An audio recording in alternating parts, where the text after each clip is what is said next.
आणि या दौऱ्याच्या माध्यमाने कार्यकर्त्यांशी बोलणं, त्यांच्याकडून सूचना घेणं, काय परिस्थिती आहे प्रत्येक मतदारसंघाची याच्यावर आढावा जो आहे हा प्रामुख्याने त्या ठिकाणी होतो. दादा, साधारण आपण या ठिकाणी सांगितलेलं आहे की पालकमंत्र्यांनी लक्ष द्यावं, त्यानंतर 40 गाव जे आहे पक्वामय करण्याचं आपण सांगितलं आहे. प्रत्येक गावापर्यंत, प्रत्येक घरापर्यंत ही शिवसेना गेली पाहिजे.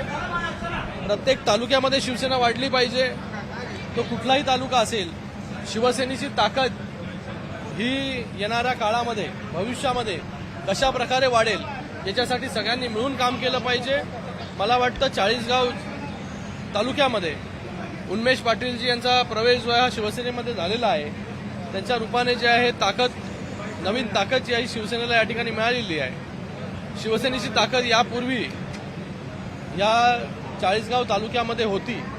आता उन्मेष पाटील आल्यामुळे तिकडे ताकद जी आहे ती वाढणार आहे. आणि ज्या काही गोष्टी येणाऱ्या काळामध्ये जिल्हा परिषदा निवडणुका असतील, पंचायत समिती निवडणुका असतील, त्या लढून, ताकदीने लढून कशा जिंकता येतील याच्यासाठी देखील पक्ष काम करेल. शिंदे साहेबांच्या नेतृत्वावरती विश्वास ठेवून महाराष्ट्रभरातून लोक जे आहे शिवसेनेमध्ये प्रवेश करतायत. आज देखील इकडे मोठ्या प्रमाणामध्ये प्रवेश जो आहे हा शिवसेनेमध्ये झालेला आहे.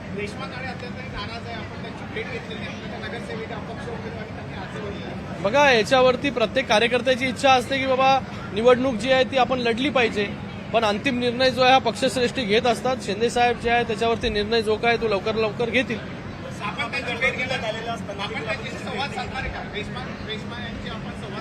बघा, मला वाटतं शिवसेनेचा कार्यकर्ता जो आहे हा आदेशावरती जो आहे चालत असतो, पालन करत असतो त्याच्या.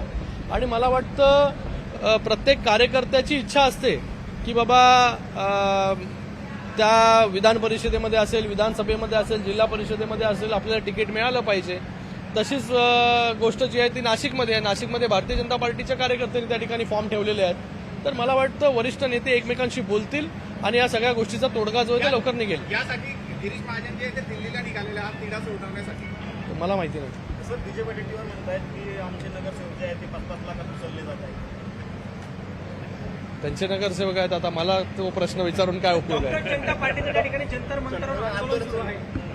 प्रत्येकाला आंदोलन करण्याचा अधिकार, नैतिक अधिकार जो आहे तो बाबासाहेबांच्या कॉन्स्टिट्यूशनने जो आहे तो या ठिकाणी दिलेला आहे. आणि त्या आधारे जे आहे त्या ठिकाणी ते लोक करतायत. आता त्यांना परमिशन वगैरे सगळी दिली पोलिसांनी जंतर मंतरवर आंदोलन करण्यासाठी.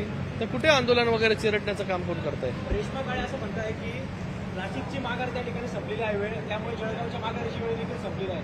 नाशिकचा दिवस सुटत नाही, त्यामुळे जळगावचा दिवस देखील सुटत नाही. बघा, ते काय बोलतात मला माहिती नाही, पण पक्ष जो अंतिम निर्णय आणि वरिष्ठ माननीय मुख्यमंत्री महोदय, उपमुख्यमंत्री महोदय ज्या काही गोष्टी ठरवतील त्या गोष्टी.